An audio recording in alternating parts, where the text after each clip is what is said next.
Welcome back. All right, so you can always tell when hockey season gets rolling because video uploads on this channel become less frequent. I apologize. It's just that's kind of how the hockey season works. But today I want to talk about season 2 of Traitors Canada. Am I ever glad that I'm not binge watching this? So I don't know that anything's ever made me quite as angry as Traitors Australia has. Season 1 made me angry because that they were just awful faithfuls. They were bad at what they did. Season 2, there was a traitor they were going to get, but every time they were like, "You look like a traitor," he goes, What about that guy?" And they go, "He makes a good point. We'll vote that guy out instead." And so he ran the whole game until the very end. And I'm like, how is nobody voting him? It's like they were scared of him. Like he just, okay, I'm gonna vote for you. He's got to be a faithful. He's intimidating us. That's what faithful does, right? Faithfuls do, right? So with the traders, it always takes a little bit for it to get rolling. It feels like those first couple of episodes are a bit bumpy. And remembering who everybody is, good luck. You're looking at either, sometimes it's 20 people, sometimes it's 22, sometimes it's 24, and it's almost impossible to remember who everybody is. I think this is part of the reason why the American version has so many celebrities on it. The Canadian one does not. So remembering who everybody is gets difficult. But what we're watching right now is very interesting. Three traders were picked at the start of the season, and they're still there. Kira, Michael John, and Netta. Now, I'm not surprised by Netta. I'm not surprised by Kira. I think they're both playing a very good game. So I'm not really mad at the Faithfuls. I don't feel like they've got a lot to go on. And what they're looking for very often is not really traitor behavior that they're talking about. Like, the one that drives me nuts is when they say, well, so and so didn't do well in the challenge.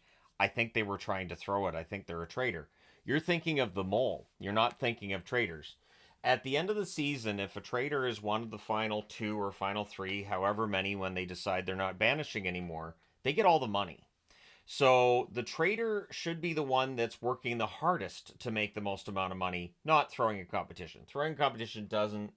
No, no. That they're basically saying I don't want to have the money. But we'll talk about Michael John in a bit. So the first one that got murdered was Chris, and I didn't have a lot to say about Chris. It just they had to get rid of somebody, so we might as well get rid of. I always feel bad for the first people out. I feel like at some point in time the traders need to have a season of all the people who were eliminated early on various international editions and throw them together and see what happens there, because some of these people might have been good players, they just didn't really get a chance to get into the game.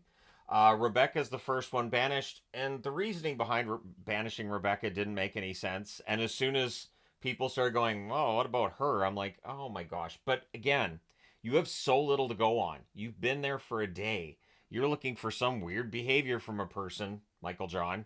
And so, since Michael John said that's too obvious, okay, that's what I think it is partly. But yeah, Rebecca's the first one banished. Then they murdered Nichelle, and never really any feeling about that one either. Usually, the people who get banished are the ones that are kind of skating by. They're not going to be the ones that get murdered are the ones that are skating by. The ones that aren't that visible, aren't that vocal. The ones that are really vocal and drawing attention to themselves usually don't get murdered. And it is that fine line between being so noisy that you get banished or so quiet that you get murdered, and you got to kind of find that in between there. So Mary Jo was the next one that got banished, and some of the reasoning behind banishing her wasn't awful, and the way she defended herself was terrible. Soon as I heard her defense, I was like, "Oh, she's gone. Oh no, no, no, no." And of course, then she stands there, and goes, "I'm a faithful," because everybody's a faithful that's been banished. So then they murdered Enoch. That was the call of, I believe, Michael John made that call. Kira wasn't happy about that because she knew that Enoch would never have said her name. But at the same time, it's in her best interests that somebody's out that would never say her name, because it takes you out of the equation. So as a trader, you are trying to get rid of people who are either just not really part of the game, people that will always be viewed as faithfuls, but you also have to watch who you take a shot at. And if you take a shot at somebody who has named you at the banishment roundtable, well, then they're going to point at you and go, "You had a problem with them yesterday, and now they're so. What's going on?" And so there's that fine line there if you're a traitor where you want to get these people out. And the other side of it is that if I was in this and if I was playing the game, I honestly would get rid of people who were my friends because then nobody's going to think it's me. And also, if I did get to the end, I don't want to be standing next to somebody that I really care about and become really good friends with and say, by the way, I'm a traitor and I'm going to go ahead and take all that money. You get nothing, but you were a really great company for me over the last couple of weeks. And I wanted to let you know how much I've enjoyed playing the game with you. Now I'm going to take all the money for myself. It just, yeah. And I understand why people do it. I get it, but uh, then Kirkland. I want to say Farmer Kirkland because of Farming for Love. He got banished. He is from Chilliwack. I was rooting for him, and I didn't understand the attacks on him. I didn't get it. But as soon as Trana got the attacks going, like Trana goes on emotions. Trana goes on hunches. And once Trana's got that hunch, they're not letting it go. There's no way they're letting it go. And so Kirkland was kind of hosed. And Kirkland got mad and had every right to be angry. Honestly, had every right to be angry. And people went, traitor behavior right there. He's got to go. Okay. Dylan was then murdered because nobody was going to think that he was a traitor, so he's got to go. Jasmine is then the next one who gets banished. Jasmine did not defend herself well at the banishment ceremony at all. And I was really surprised they didn't get Michael John there. Then they put Gail in the cage, and of course, Gail Kim is no stranger to being in a cage. She was a pro wrestler. She probably is smaller than the cage I'm normally in, but I'm in a cage, and they got her out, so they saved her from being murdered. The thought process for Kira was, I don't want Gail to go home. I want Gail to get saved. I also want Michael John gone, because Michael John had given up $5,000 from the prize fund to get a shield that meant nothing. Like I still do not understand. Like, and his point was, well, I want to have the shield, so I know who has the shield, and we can murder whoever we want. Okay, but no, like I don't. It doesn't make any sense. It like on some level, yes, I understand that the traitor should know who has a shield, but then you still open yourself up to, well, how did you know they didn't have a shield? How did you know? And then he had this cockamamie thing that he was talking about last night with like, well, Gail's probably a traitor and the other traitors put her in there. Traitors can't murder a traitor, you absolute moron. But people listen to him. Like he says this and they go, huh, has he's Michael John's got a point here. There were some that went, doesn't make any sense, and maybe people are just playing along, but it's getting harder to watch because they voted out Melinda. They banished Melinda. Melinda hasn't really done anything to warrant being thrown out. But because you have two good traitors and one that's really bloody obvious, everybody knows he's like, oh. People are talking after the banishment in last night's episode, and they're like, well, we know Michael John's a traitor, but he's going to be the follower. We should really go after one of the other traitors. No, that's not how this game works. If you know who a traitor is, you get that person out. And then there's the chance that one of the other traitors will out themselves with their behavior after. You don't just go, oh, he's a traitor. We're not going to vote him out, though. Yeah. Why would we vote out a traitor? What's the point of that? I. So this is why I'm glad I'm not binge watching it. This is why I'm glad I'm having to watch it week after week. And I'm keeping up. I'm watching every week. Every Monday night's Traitors night. So after I'm done with hockey, I'm like, Traitors, and I get all excited, and because this is my favorite show on TV. It is my favorite thing in the world. It is such a simple idea. It is such a very simple, and that's what makes it work. It's a very simple idea, and I had a hard time getting into it the first time around, and then once it clicked, and again, if you haven't watched the show, watch the first episode, and after you're bored with the first episode, you get into the second episode. You might find it kind of boring, but at the end of that second episode, you're kind of like, yeah, but I want to find out who's gone now. I want to find out who the traitors got rid of. And then you're hooked. Then you're hooked. Because once you get into that third episode of the season, now you're getting into the meaty part of the season where people are really going to start going after each other. And so what we're looking at now is you've got 3 traitors. You've got 1, 2, 3, 4, 5, 6, 7, 8, 9, 10 faithfuls. Remember, All three of these traitors get a vote at the banishment table. You do not have to have a whole lot of faithfuls swayed to your side if the traitors are working together, which for the most part they have been. But Michael John keeping that $5,000 or taking that 5,000 out of the pot really made Kira angry. Kira was angry through that entire episode last night, and I kind of love that. I was like, you know what, Kira, that's awesome. And everybody kind of like, I don't know, she's really intense. She's really angry. Good, good. Like she even said, she says to Michael John, she goes, so you just went, I'll give $5,000 from everybody's prize pot for a shield you don't need, and you screwed me over. And she said, I only make $35,000 a year. Do you know what $5,000 means to me? And Michael John doesn't have any remorse that I saw from it. Just kind of, and then like he put on. Oh my gosh, he cried during the banishment last night. He's like, yeah, turned on the waterworks, and I thought about my dog that died when I was 10, and started crying. It was awful. It was terrible. It was like high school theater, and some of the people picked up on it. And all I keep thinking is, please, for the love of everything that's holy faithful, get the obvious traitor. You know he's a traitor. Get him first, and then worry about other people, because they're looking at Aaron. Oh, Aaron's clearly the head of the snake, and we've got to take him out. He's not. They're looking at Cedric, but Cedric's just a bad faithful. Cedric, he's a lot. Cedric tends to talk a lot. He's calmed it down from the first couple of episodes, but he's a lot. And sometimes you will see people sit down at the table and they vote somebody out, and I'm thinking, you voted that person out because they're aggravating. You voted that person out because you don't know who a traitor is, but that person keeps talking. You're going to lose faith in mankind. So I don't know that Cedric's out of the woods here, especially since they keep getting faithfuls.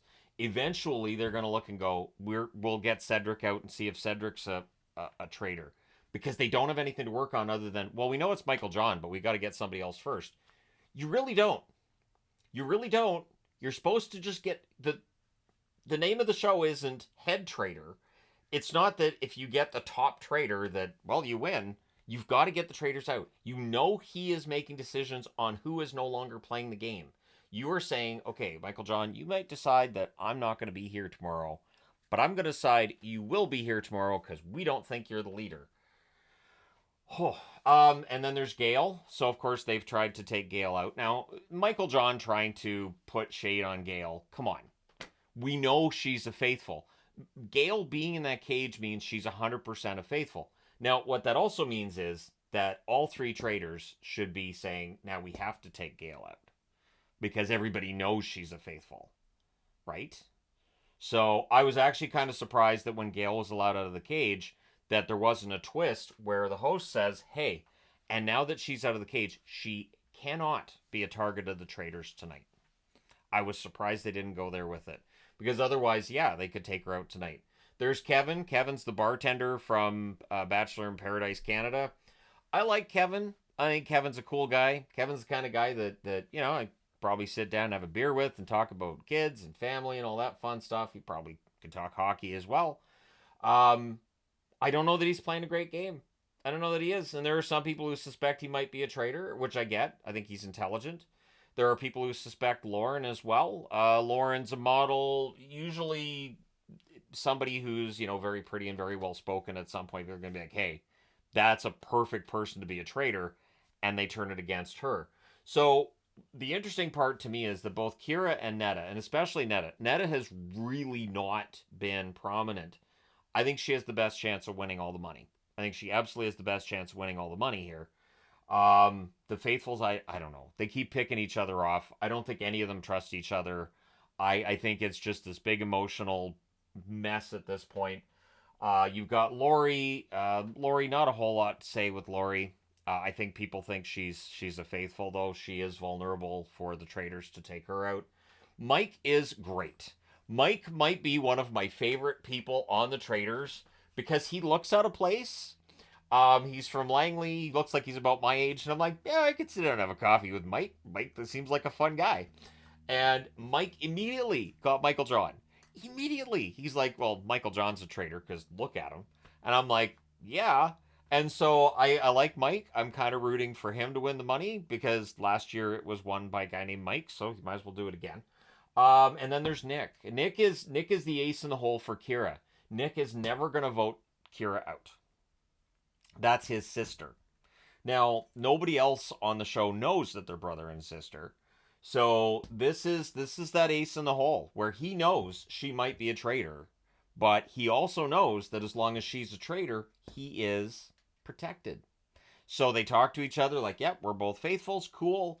She cannot tell him that she's a traitor. I believe that's against the show's rules for a traitor to admit it to another household guest, and it makes sense. It makes total sense not to allow the traitors to reveal their identities because it would just throw the whole show into a mess. It'd be kind of gross. So she can't tell her brother, "Yeah, I'm a traitor." Although Michael John's denials of being a traitor, oh my gosh! And then he doesn't seem to know the rules of the game, and he refers to the other traitors as his teammates, and I'm like, does he know how? Does he know the game? He's like, there's been a few times where I've paused the show to turn to Yvonne and say, does he know what he's playing right now? Does he understand the name of the game? Like at one point, they're like, "Well, traders can vote out of the other traders," and he goes, "Oh, can they?"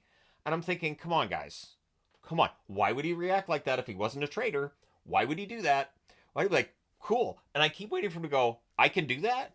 Like I keep waiting for him to slip. I keep waiting. He's so close to slipping. I'm like, "Oh, he's got to slip soon. It's gonna happen. He's gonna come out and he's gonna say something that only a trader would say, but only a really not thinking it through trader would say." So it's driving me insane because like he'll say things during the show, and I know there's like convenient editing too, but come on, like he is. So like I like the idea. Like just imagine you just plunk me in the middle of the manor. I'm not even playing the game, and I'm just looking around going, the guy that looks like Satan there. You guys. Oh, you already think he's? Have you tried voting him out? Why not? Well, you did, and he stayed by one vote. Well, why didn't you all vote for him the next episode? Uh huh. Did one of the guys who vote for him get bumped off that night? He did. Okay, so it's him. Oh, but you want to get that? No, it doesn't matter. Get him first. I don't understand. Then you got Pac-Man. I don't think Pac-Man's going anywhere. I think he's either going to get off by the traders or he's going to be one of the finalists because I don't think anybody suspects him at all. And then Trana. Trana's very emotional.